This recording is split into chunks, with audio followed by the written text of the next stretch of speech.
Hello बच्चों, कैसे हैं आप लोग। तो हमारा पिछला टॉपिक था बच्चों कि हम लोग ने चार्जेस के बारे में जाना था कि चार्ज क्या होते हैं। और ये सेकंड लेक्चर है हमारे इलेक्ट्रोस्टैटिक का। तो उसमें है चार्जिंग ऑफ अ बॉडी। हमने चार्जेस के बारे में समझ लिया कि चार्ज होता क्या है और किसी बॉडी पर चार्ज जनरेट कैसे होता है। ठीक है, उसके बारे में हम लोग स्टडी करेंगे। तो चार्जिंग किसी बॉडी पर किस किस कारण से हो सकती है या क्या क्या तरीके हैं चार्जिंग के, तो वो हम लोग समझेंगे बच्चों। तो एक तो तरीका है चार्जिंग बाई फ्रिक्शन। फ्रिक्शन की वजह से चार्ज उत्पन्न होना किसी बॉडी पर।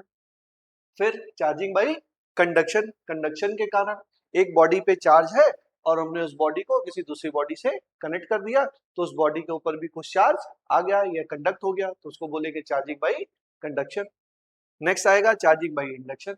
किसी एक बॉडी पे चार्ज है और दूसरी बॉडी पर दूसरी बॉडी उससे डायरेक्टली कनेक्टेड नहीं है, फिर भी एक बॉडी पर चार्ज होने के कारण दूसरे बॉडी पर चार्ज अपने आप आ जाता है, तो उसको बोलते हैं चार्जिंग बाई इंडक्शन।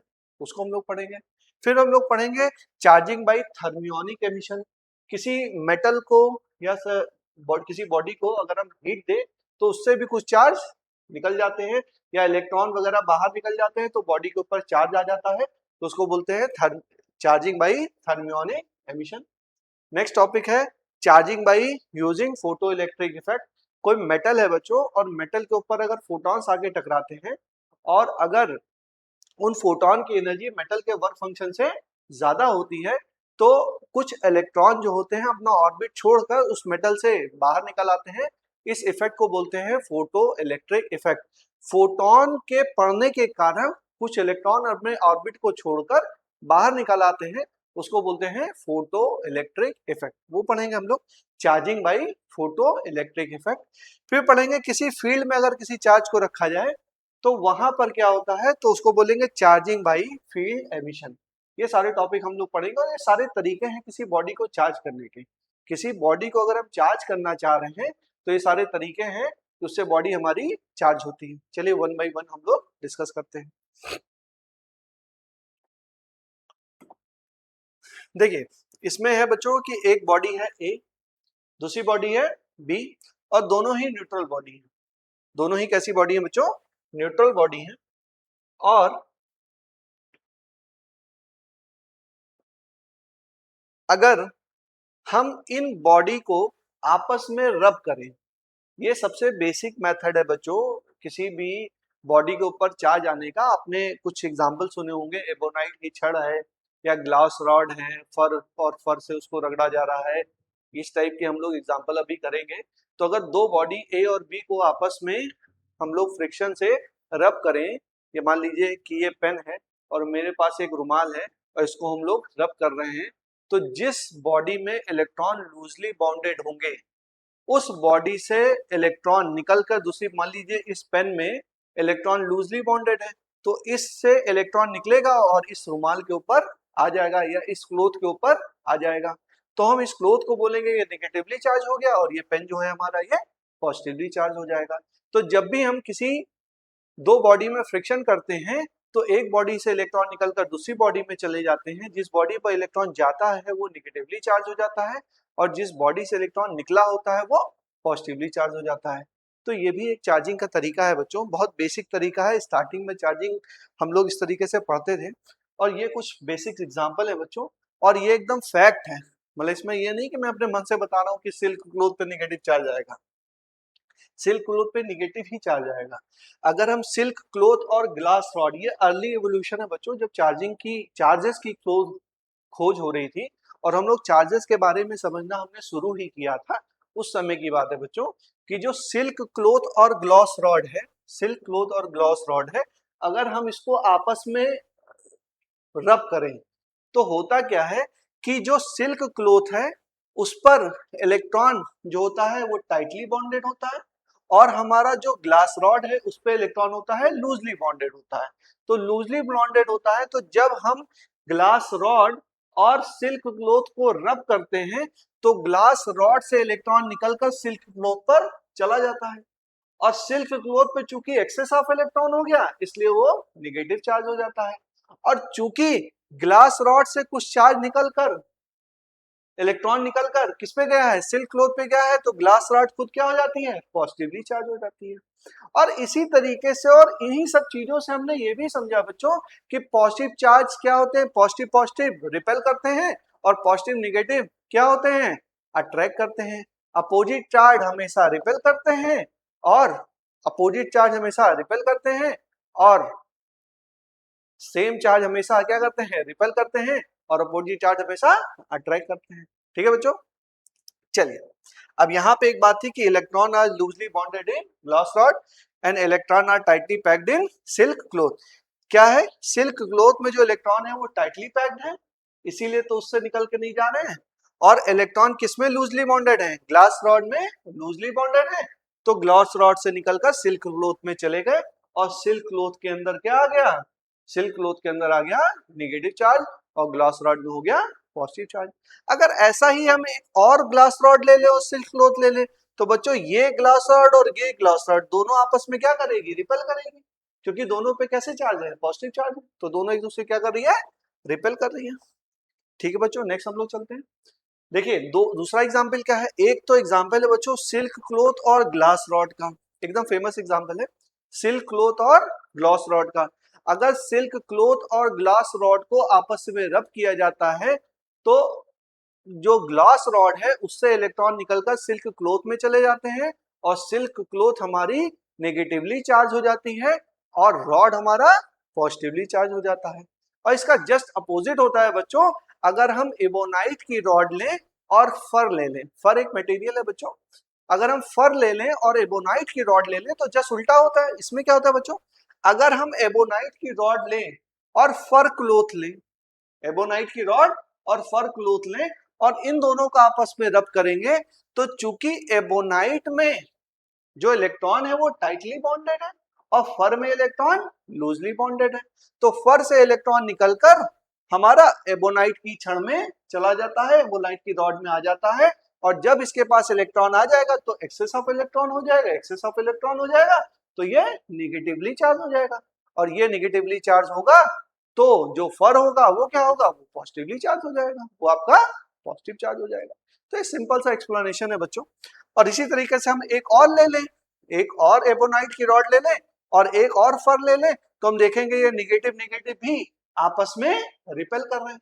बच्चों इन्हीं सब चीजों से हमने समझा, जब अर्ली एवोल्यूशन हो रहा था चार्ज के बारे में तो इन्हीं सब चीजों में हमने समझा भाई कैसे पता चला, जैसे लोगों ने तो कह दिया कि पॉजिटिव पॉजिटिव क्या कर रहे हैं, रिपेल कर रहे हैं, बट आप कैसे समझेंगे या अर्ली स्टेज में कैसे समझा गया, यहाँ पर पॉजिटिव पॉजिटिव चार्ज आया और दोनों के बीच में क्या हो रहा है, रिपल्सन हो रहा है, दोनों के बीच में क्या हो रहा है बच्चों, रिपल्सन हो रहा है, हम देख रहे हैं रिपल्सन हो रहा है।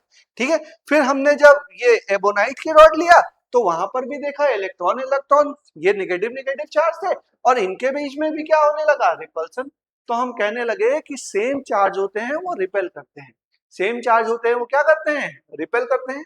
फिर हमने सिल्क क्लॉथ और फर को लिया, इन दोनों को देखा तो इसमें दोनों में अट्रैक्शन था, तो हमने बोला अपोजिट चार्ज है वो क्या कर रहा है, अट्रैक्ट कर रहा है। अब हम इन सब चीजों को रट लेते हैं बच्चों, और रटना भी चाहिए, समझना चाहिए, लेकिन बात समझिए कि कहां से निकल के आया, तो ये निकल के आया बच्चों यहीं से निकल के आया कि जो हमारा एबोनाइट की रॉड है और हमारी ग्लास रॉड है, ये दोनों आपस में क्या कर रही है, अगर एबोनाइट की रॉड ले लेंगे और ग्लास रॉड ले लेंगे तो एक पर पॉजिटिव चार्ज दूसरे पे निगेटिव चार्ज, तो ये दोनों क्या करेंगे, अट्रैक्ट करेंगे। और सिल्क क्लॉथ और फर ले लेंगे तो ये दोनों भी अट्रैक्ट करेंगे क्योंकि दोनों के ऊपर क्या है, अपोजिट चार्ज है।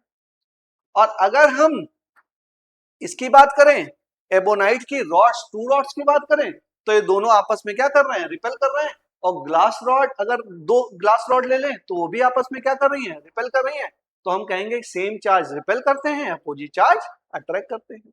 बिल्कुल बेसिक से बच्चों आपको पढ़ा रहा हूँ, अगर आपका बेस एकदम ही जीरो है फिजिक्स में तो मैं इस बात का आपको आश्वासन देता हूँ बच्चों, आप इस चैनल से जुड़िए और आपको मैं एकदम बेसिक से लेकर एकदम एडवांस लेवल, आपको लग रहा है सर पता नहीं क्या पढ़ा रहे हैं, ठीक है, ये तो हमको पहले से आता है, ठीक है आपको आता है अच्छी बात है, बट फिर भी बेसिक समझ लीजिए। ठीक है, ये बेसिक है कि चार्जिंग किसी बॉडी पर कैसे जनरेट होती है, ठीक है, और उसके बाद धीरे धीरे एकदम स्टार्ट करूंगा एकदम बहुत बच्चों वाले 9th की फिजिक्स से, समझ लीजिए और हम लेके जाएंगे इसको नीट एग्जाम तक, नहीं जेई मेंस तक, जेई एडवांस तक के सवाल मैं आपको इसी चैनल पे कराऊंगा। तो आप चैनल के साथ जुड़िए और मेरे साथ चलने की कोशिश करिए, धीरे धीरे हम लोग सारे कॉन्सेप्ट अच्छे से समझेंगे। चलिए नेक्स्ट चलते हैं हम लोग। यहाँ पे देखते हैं बच्चों charging by conduction, second method है चार्जिंग का, चार्जिंग बाई कंडक्शन। मान लीजिए एक बॉडी ए है, दूसरी बॉडी बी है, बी जो है न्यूट्रल है और ए बॉडी जो है उसके ऊपर कुछ चार्ज है। अब ए पे चार्ज है और बी पर चार्ज नहीं है। अब यहाँ पे मैंने एक चीज लिख दिया, यहाँ Q/2 Q/2, ये जरूरी नहीं है बेटा। देखो चार्ज जो फ्लो करता है वो फ्लो करता है due to potential difference, charge flow करता है ड्यू टू पोटेंशियल डिफरेंस।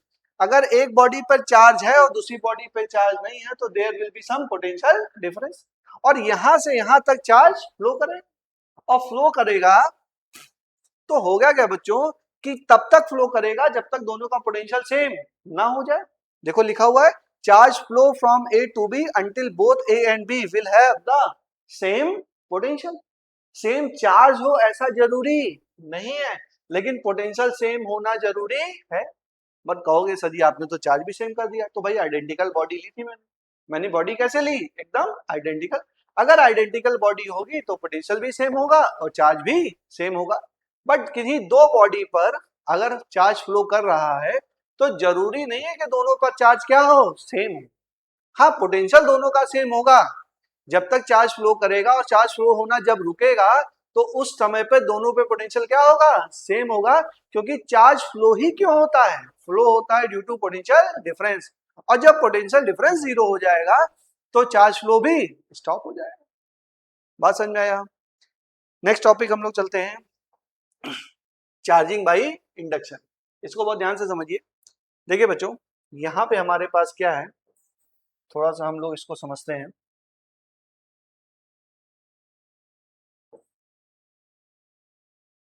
देखिए हाँ, देखिए बच्चों एक प्लस, मेरे पास ये न्यूट्रल बॉडी थी, ये न्यूट्रल बॉडी थी, और यहाँ पे एक पॉजिटिव चार्ज रखा। अगर पॉजिटिव चार्ज रखा तो इस न्यूट्रल बॉडी में इलेक्ट्रॉन भी होंगे, और मतलब पॉजिटिव चार्ज भी होंगे और नेगेटिव चार्ज भी होंगे। उस नेगेटिव चार्ज को ये पॉजिटिव वाला चार्ज क्या करेगा, अट्रैक्ट कर लेगा। उस नेगेटिव चार्ज को ये पॉजिटिव वाला चार्ज क्या करेगा बच्चों, अट्रैक्ट करेगा। और अगर अट्रैक्ट करेगा,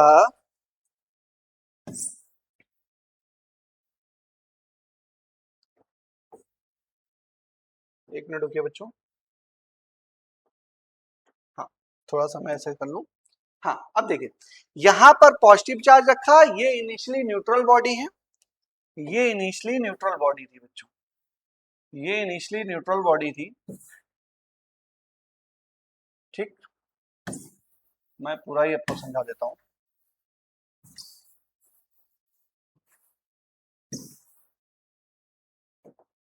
एक प्लस क्यू चार्ज था और ये एक न्यूट्रल बॉडी है, और प्लस क्यू चार्ज क्या करेगा, इस न्यूट्रल बॉडी में इलेक्ट्रॉन्स को क्या करेगा, अट्रैक्ट करेगा, या निगेटिव चार्ज को अपनी तरफ क्या करेगा, अट्रैक्ट करेगा। अब यहाँ पे हो जाएगा क्या, जब निगेटिव चार्ज इधर आ जाएगा तो पॉजिटिव चार्ज इधर चला आएगा, नेगेटिव चार्ज इधर आ गया तो पॉजिटिव चार्ज इधर आ गया।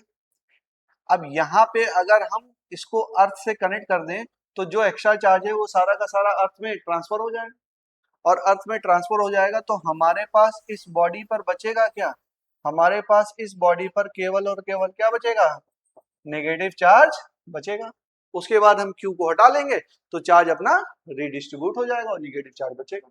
तो ये भी एक तरीका है चार्जिंग बाई इंडक्शन। ये तरीका क्या है, चार्जिंग बाई इंडक्शन। अब देखिए अब ये तो नेगेटिव चार्ज डेवलप हुआ, पॉजिटिव चार्ज डेवलप करना है तो क्या करें, तो हमने कहा माइनस क्यू चार्ज ले लीजिए, माइनस क्यू चार्ज ले लिए, एक आप न्यूट्रल बॉडी ले लीजिए, माइनस क्यू चार्ज होगा तो यहाँ पर पॉजिटिव चार्ज आ जाएगा, यहाँ पे क्या आ जाएगा, पॉजिटिव चार्ज, और इस साइड में आ जाएगा क्या, नेगेटिव चार्ज, और यहाँ पे इसको अर्थ से कनेक्ट कर दीजिए तो ये जो नेगेटिव चार्ज है ये सारा सारा अर्थ में चला जाए, और यहाँ पे फिर माइनस क्यू को हटा लेंगे। अगर इसको हटा लेंगे तो हमारे पास इस न्यूट्रल बॉडी के अंदर क्या चार्ज बचेगा, केवल और केवल पॉजिटिव चार्ज। ये भी एक तरीका है चार्जिंग बाई इंडक्शन। क्या तरीका है बच्चों, charging by induction. Next topic देखिए, नेक्स्ट टॉपिक है बच्चों क्या टॉपिक है? टॉपिक का नाम है charging by thermionic emission. Topic का नाम है चार्जिंग बाई थर्मियोनिक एमिशन। इसमें समझिए, अगर कोई मान लीजिए मेटल सरफेस है, वो मेटल सरफेस के ऊपर क्या है कि इसमें कुछ इलेक्ट्रॉन है, कुछ पॉजिटिव चार्ज है, ठीक है, और इसको हम हीट दे रहे हैं, नीचे से हम इसको क्या कर रहे हैं, हीट दे रहे हैं, और कोई मेटल की सरफेस है। अब हीट दे रहे हैं बच्चों, तो उसके जो एटम्स होंगे, एटम में इलेक्ट्रॉन्स होंगे उसका आउटर ऑर्बिट में, और जब हम हीट देंगे, हीट एनर्जी देंगे, तो इलेक्ट्रॉन को एनर्जी मिलेगी, उसकी एनर्जी बढ़ेगी, और एनर्जी अगर बढ़ेगी तो वो अपने ऑर्बिट को क्या करेगा, छोड़ देगा, अपने ऑर्बिट को क्या करेगा, छोड़ देगा। तो इलेक्ट्रॉन यहां से बाहर निकला और यहां से बाहर निकला, क्योंकि थर्मल इफेक्ट के कारण इलेक्ट्रॉन बाहर निकल रहा है, इसलिए इसको बोलते हैं थर्मियॉन्स। क्या बोलते हैं बच्चों? थर्मियॉन्स। और जब इलेक्ट्रॉन इससे बाहर निकला तो इसके ऊपर आ गया पॉजिटिव चार्ज, इसके ऊपर आ गया पॉजिटिव चार्ज। तो ये भी एक तरीका है बच्चों, ये भी एक तरीका है किसको जनरेट करने का, ये एक तरीका है चार्जिंग को जनरेट करने का। इस तरीके से भी चार्जिंग होती है बच्चों, ठीक है। नेक्स्ट चलते हैं हम लोग आगे। ये देखिए, इसको तो हम लोग इन डिटेल पढ़ेंगे बच्चों, ये पूरा टॉपिक है हमारे में, ठीक है।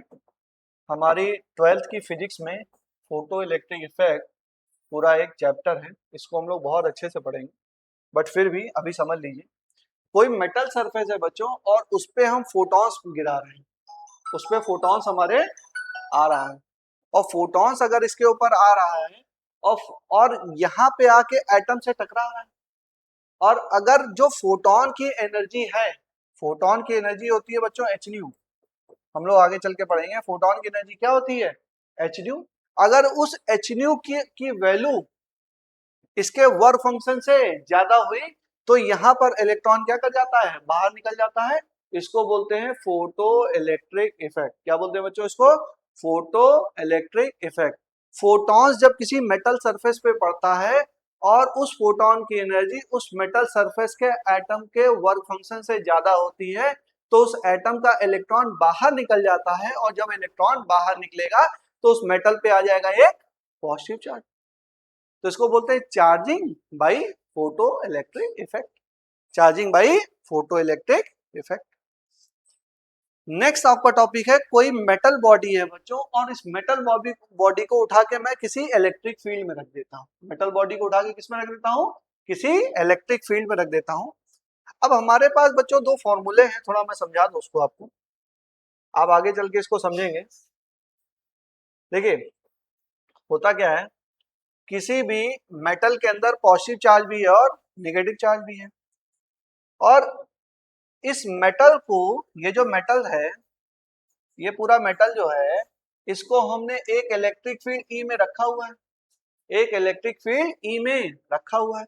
अब इसमें है क्या बच्चों, एक फॉर्मूला होता है F बराबर क्यू ई, या वेक्टर फॉर्म में लिखें तो F वेक्टर बराबर Q इंटू ई वेक्टर। तो हम कहते हैं कि अगर Q पॉजिटिव है, अगर Q पॉजिटिव है तो F बराबर कितना, Q इंटू ई। यानी हम कहेंगे किसी पॉजिटिव चार्ज पर लगने वाला इलेक्ट्रोस्टैटिक फोर्स इलेक्ट्रिक फील्ड की दिशा में ही होता है। तो पॉजिटिव चार्ज पर लगने, देखो भाई F बराबर क्या, Q तो यहाँ पॉजिटिव है, और E यानी कि F की दिशा वही होगी जो इलेक्ट्रिक फील्ड की दिशा होगी। पॉजिटिव चार्ज पर लगने वाला इलेक्ट्रोस्टैटिक फोर्स इलेक्ट्रिक फील्ड की दिशा में होता है। और अगर Q हमारा निगेटिव हो गया, अगर Q हमारा निगेटिव हो गया, तो F बराबर कितना, F बराबर माइनस क्यू इंटू ई। यानी निगेटिव चार्ज पर लगने वाला इलेक्ट्रोस्टैटिक फोर्स क्या होता है, निगेटिव चार्ज पर लगने वाला इलेक्ट्रोस्टैटिक फोर्स इलेक्ट्रिक फील्ड की अपोजिट दिशा में होता है। अब मेटल बॉडी है, उसमें इलेक्ट्रॉन क्या है, इलेक्ट्रॉन आपका मूव कर सकता है। तो इलेक्ट्रॉन, इलेक्ट्रिक फील्ड इधर है, इलेक्ट्रॉन के अंदर पे ऊपर नेगेटिव चार्ज है, इलेक्ट्रॉन पे नेगेटिव चार्ज है, इस पे लगने वाला फोर्स इलेक्ट्रोस्टैटिक इलेक्ट्रिक फील्ड की अपोजिट दिशा में लगेगा, और जब अपोजिट दिशा में लगेगा तो इधर लगेगा, तो इधर चला आएगा सारा इलेक्ट्रॉन, और यहाँ पे क्या बचेगा, यहाँ पे पॉजिटिव चार्ज बचेगा, और ये मेटल बॉडी क्या हो जाएगी, चार्ज हो जाएगी, पॉजिटिवली चार्ज हो जाएगी। तो ये भी एक तरीका है, क्या करने का तरीका है, चार्ज करने का तरीका है। अब इतना सारा तरीका हमको पढ़ना नहीं है बच्चों, ठीक है। कुछ थोड़ी ही चीजें पढ़नी, इतनी सारी चीजें हम लोगों को नहीं पढ़नी है, बट ये बेसिक तरीके हैं कि हाँ भाई चार्जिंग होती कैसे है। तो ये सारे तरीके मैंने आपको बताए। इसको बोलते हैं charging by field emission. Charging by field emission, किसी मेटल बॉडी को किसी फील्ड में, इलेक्ट्रिक फील्ड में प्लेस कर देंगे तो उस बॉडी के ऊपर चार्ज आ जाएगा या चार्ज जनरेट हो जाएगा, तो उसको बोलते हैं चार्जिंग बाई फील्ड एमिशन। क्या बोलते हैं बच्चों? Charging by field emission. तो this is all about your charging बच्चों।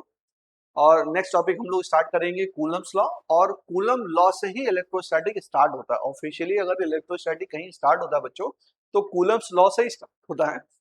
बट हम लोगों ने, अभी हम लोग को ज्यादा जानकारी नहीं, हम लोग नए नए 11th से 12th में पढ़ के आए हैं या नीट की तैयारी कर रहे हैं, या जो भी हमारा लेवल है बच्चों, मैं ये कंसीडर नहीं करके नहीं चल रहा हूँ कि आपका लेवल बहुत अच्छा है।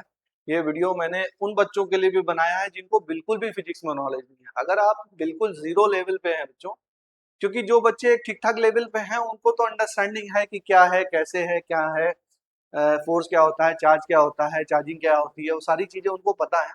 बट मैं इस जो सीरीज को लेके आया हूँ, इस फिजिक्स की जो सीरीज को लेके आया हूँ, इसीलिए लेके आया हूँ कि उन बच्चों को भी मैं समझा सकूं जिन बच्चों को एकदम ही बेसिक नॉलेज नहीं है। और चूंकि ऑफलाइन में मेरा एक्सपीरियंस भी ऐसा रहा है बच्चों, मैंने ऐसे बच्चों को काफी पढ़ाया है, और बहुत सारे बच्चों ने बहुत अच्छे रिजल्ट भी दिए हैं, चाहे वो नीट एग्जाम है चाहे कोई और एग्जाम है, उसमें अच्छे रिजल्ट भी बच्चों ने दिए हैं। तो ठीक है बच्चों, नेक्स्ट में मिलते हैं। ये लेक्चर 2 था आपका इलेक्ट्रोस्टैटिक का। अब हम लोग नेक्स्ट लेक्चर जो 3 आएगा वो कूलम्स लॉ का आएगा। पहले हम लोग कूलम्स लॉ पढ़ेंगे बच्चों, स्केलर फॉर्म में पढ़ेंगे, फिर कूलम्स लॉ हम लोग वेक्टर फॉर्म में पढ़ेंगे, और फिर कूलम्स लॉ हम लोग पढ़ेंगे, उसके हम लोग डिफरेंट डिफरेंट सवाल करेंगे, और नीट में और जेई में आए हुए सवालों को भी हम लोग डिस्कस करेंगे। तो हम लोग का थोड़ा सा लेवल अपग्रेड होगा और हम लोग अच्छे से समझेंगे बच्चों। ठीक है, तो मिलते हैं नेक्स्ट लेक्चर में। थैंक यू बच्चों।